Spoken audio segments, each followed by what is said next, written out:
Hi అండి, నమస్తే. Welcome to my channel. ఈరోజు మన రెసిపీ వచ్చేసి కొబ్బరి పచ్చడి అండి. కూరగాయలు ఇంట్లో లేనప్పుడు ఈ విధంగా కొబ్బరితో పచ్చడి చేసుకోండి. టేస్ట్ అయితే చాలా బాగుంటుంది. ఇడ్లీ దోశల్లో కూడా చాలా బాగుంటుంది.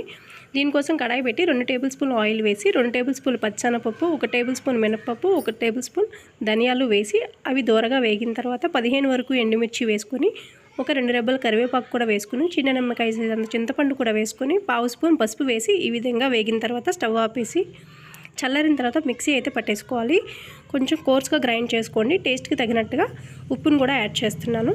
ఈ విధంగా గ్రైండ్ చేసుకున్న తర్వాత ఇందులోకి ఒక వెల్లుల్లిపాయ మొత్తం, అలాగే ఒక కొబ్బరి చిప్ప మొత్తం వేసి ఈ విధంగా అయితే మిక్సీ పట్టుకోవాలి. కొంచెం మెత్తగా పట్టుకోవాలి.